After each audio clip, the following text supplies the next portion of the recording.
So now we are seeing the services of transport layer. So we have different services related to the transport layer. That means transport layer provides these services. First is process to process communication, addressing port numbers, ICANN, encapsulation and decapsulation, multiplexing and demultiplexing, flow control and error control. So now let's see step by step what each service means. So when we come to the process to process communication, so we have different layers in a OSI model, right? We have data link layer, network layer, transport layer, application layer. So like data link layer and network layer, the transport layer also plays a major role in connecting the nodes or connecting the entities. Let's say that, for instance, data link layer takes care of node to node delivery. So if you see that here, this laptop is a node, this router is a node, this router is a node, and this server is also a node. What does data link layer do? Using MAC addresses, data link layer helps connecting these devices, these routers and the servers. And now next, what does network layer do? Using IP addresses, this network layer connects the client and direct to the server, because these do have the IP addresses. And now transport layer connects the processes which are taking place in these nodes. So let's take the example of our laptop. In our laptop, we have different application running in the background. And in the server, also we have different applications. And let's say that process 1 of our applications wants to communicate with the process 5 of the server. How do we do that? So we have client and data link layer helps in connecting to the server, and we have network layer which is also helping to direct access to the server. But how do we communicate exactly with the processes? And there comes the transport layer. Transport layer helps in communicating between the process to process, and this is also called port to port also. Why? Because our system, let's say it's a client or server, what does this do? They assign a port number to every process. So you might be aware of the local host. So this P1 will have separate port address, P2, P3, and even in the server, we have separate port address for P4, P5, and P6.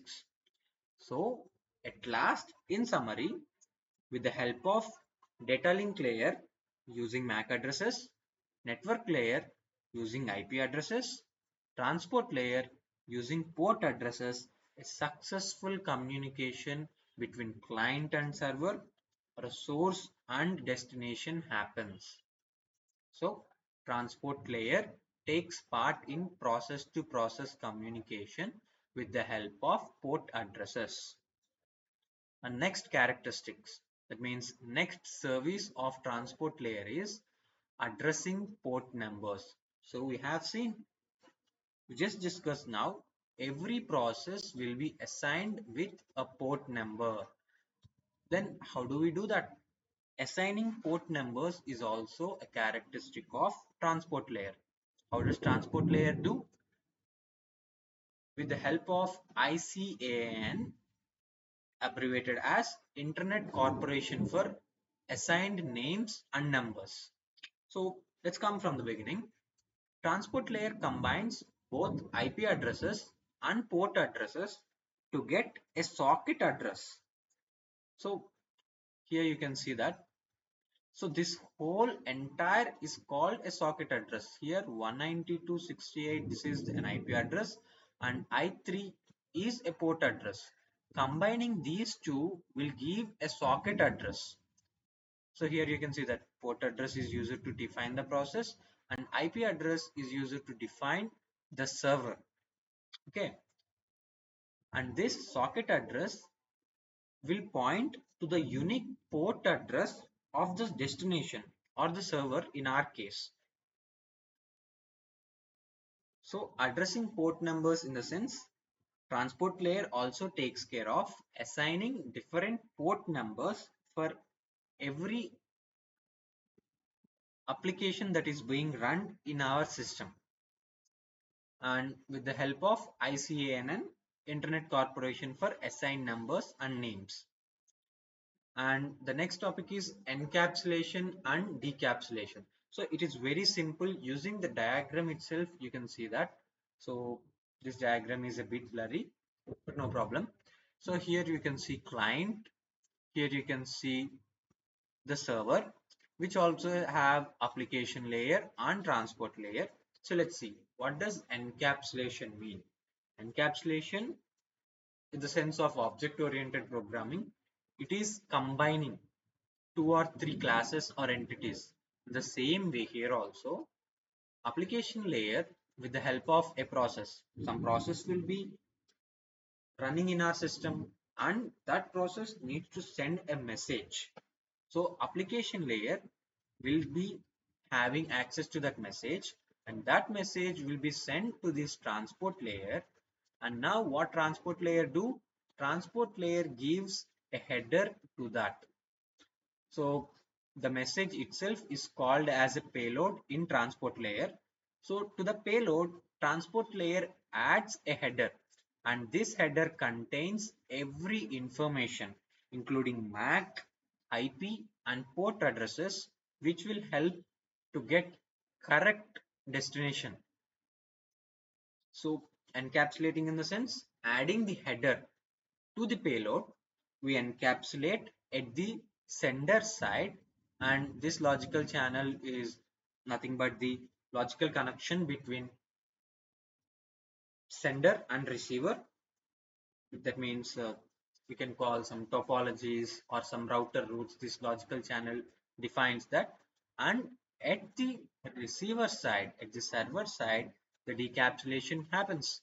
So at the transport layer of the server, will be having header and payload, and this transport layer removes this header and gives only the payload. That means only gives the message to the application layer. For example, let's say that you're using WhatsApp application and you send some message here. In the application layer, for you, you see only the message, but in the transport layer, you can't see that. It also assigns the IP address, port address and MAC and sends to the server.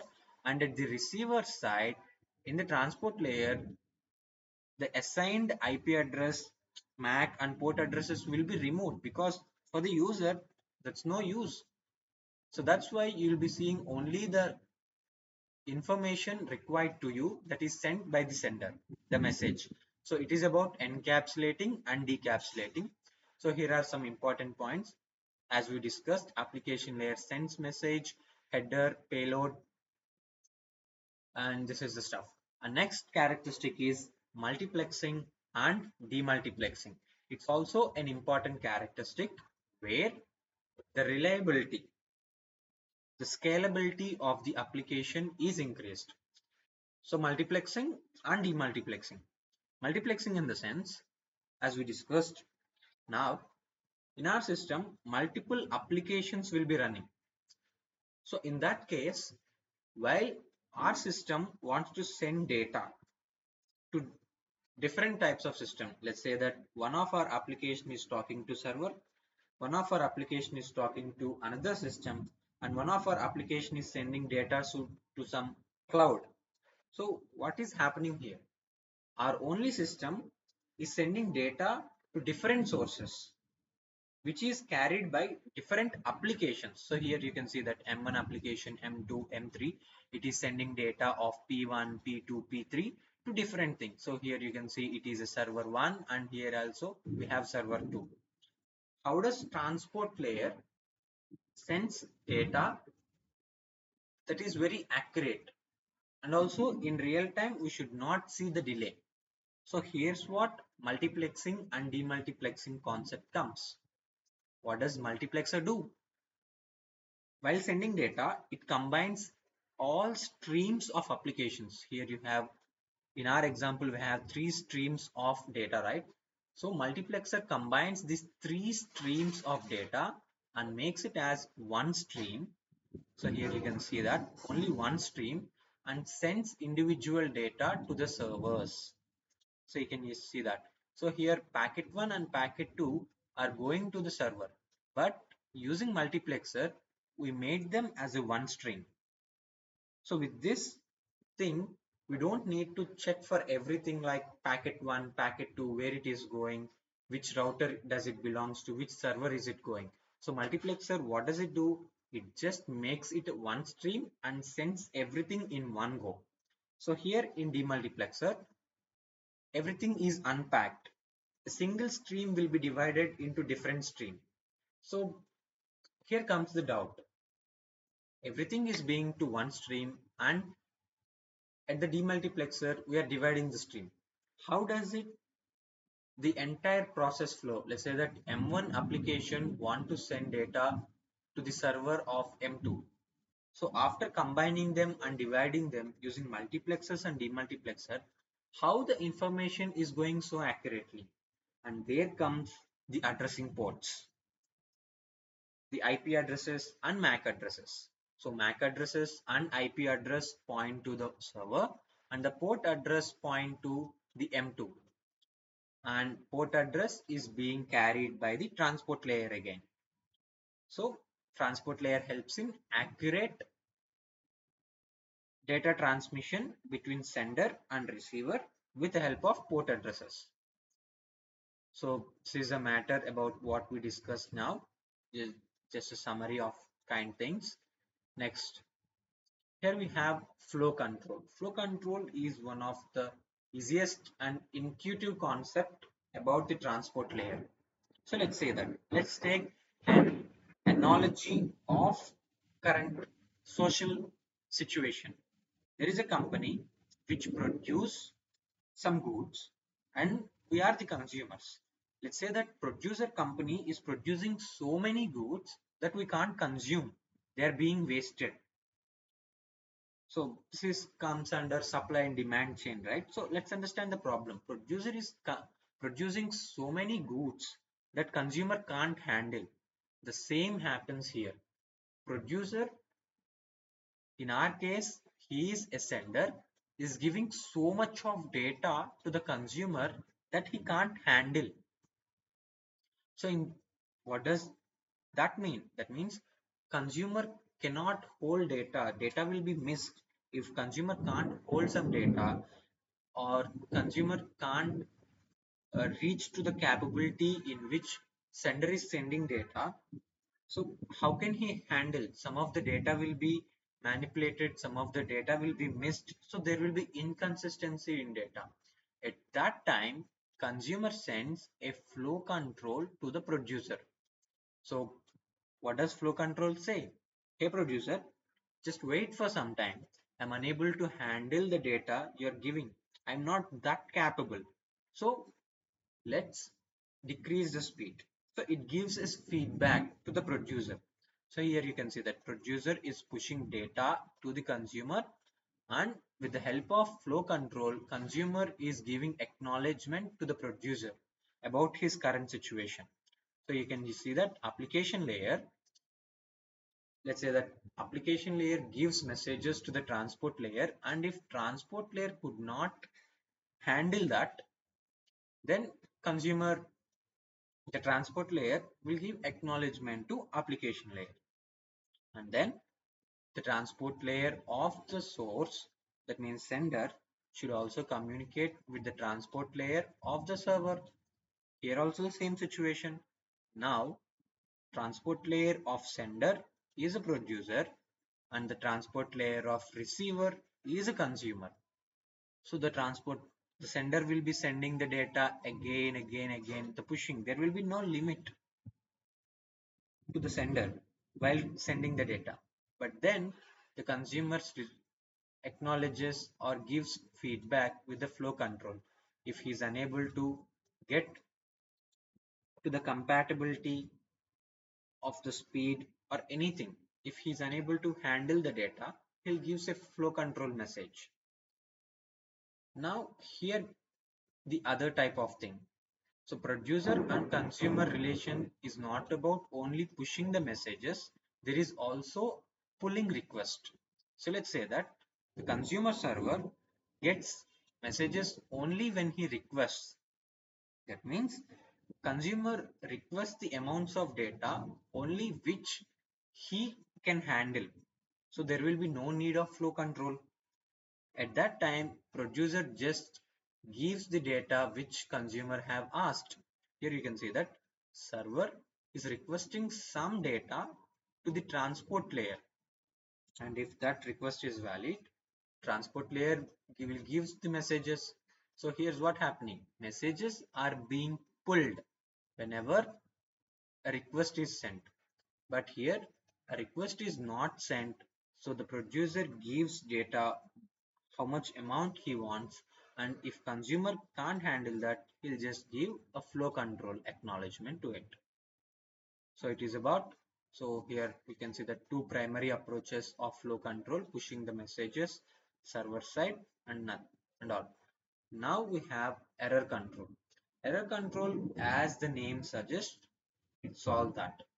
So in the previous lectures, in the previous units, in the application layer or the network layer, we have seen some error control metrics like, so if the sender is sending data to the receiver and some data is corrupted, it is tampered or manipulated, and some data is lost, then transport layer is responsible for detecting those errors, lost data, and discarding them. We need to detect the error data, that means the manipulated data. What are the metrics approaches we have? We have checksum, we have CRC. So these are the different metrics, and when it is detected, the error message is detected, transport layer should also discard them. So we should not send the false data to the receiver, and after discarding we should also retransmit the data again. So we should not transmit the false data, but we should also not leave like that. So transport layer is responsible for that. Now we also know this checksum is used for the error detection in transport layer. Now comes the sequence numbers. The sequence numbers in the sense, so data packets will be sent from sender to receiver, right? So every packet will have a sequence number. And why this sequence number? These numbers will be helpful for detecting the duplicate data and the missing data. So let's say that we are giving in the packets 1, 2, 3, 4, 5 types. So in this whole data, let's say that 3 is missing. So with the help of these sequence numbers, we can find that the 3 is missing, and the transport layer will take care of that. We'll be retransmitting the data or just discarding the data. So sequence numbers helps in finding the duplicate data, because duplicate data will have similar sequence numbers and the missing data even. So it goes like this. So this is about the services, or what can we say, of transport layer. Process to process communication means the process of two computers are interacting with each other. One application should be interacting to the other application. Process to process communication it is called, and addressing ports, giving port numbers to every process. ICANN, it is internet, what do we call that, abbreviations, Internet Corporation for assigned numbers and names. So in case of ICANN, we have three metrics. So what do we call them? We have different port numbers. So every system will have port numbers like well-known port addresses, registered port addresses, and dynamic port addresses. So well-known port addresses are just anyone can use that, the system can use it. And Registered port numbers will be available only while connecting to the server. So it is a depth topic. We'll go further when we're going to the syllabus. We'll discuss them. So these are three types in which the port numbers can be divided in a system. We have a laptop, then its all port addresses will be divided into well-known port addresses from 0 to 1023 and from 1024 to something like 52,000, or what it is called the uh, registered port numbers, and from then 52,000 to 63,000 or somewhat it is called the dynamic port numbers. And ICANN, Internet Corporation for Assigning Numbers and Names, have given that protocol. So next, encapsulating and decapsulating, in the sense giving the addresses headers to the payloads for detecting the destination correctly. Multiplexing and demultiplexing, in the sense uh, streaming the all applications into a one stream. And next, flow control, in the sense whenever producer is giving more data to the consumer, he need to have if the receiver can't handle that, if receiver didn't have the enough computation power, then he gives a flow control signals to the producer to limit the rate of data is giving. And next, error control, in the sense error control is mainly used to detect the manipulated or tampered data, to detect the missing data, and after detecting it, uh, discarding the data and retransmitting the data, and checksum will be used here. And next, sequence numbers is also helpful for detecting the duplicate data, and also uh, checking whether entire data packets are received or not in a sequence of flow. So that's it for the services of transport layer. Let's meet in the other topic related to this transport layer. We will be continuing.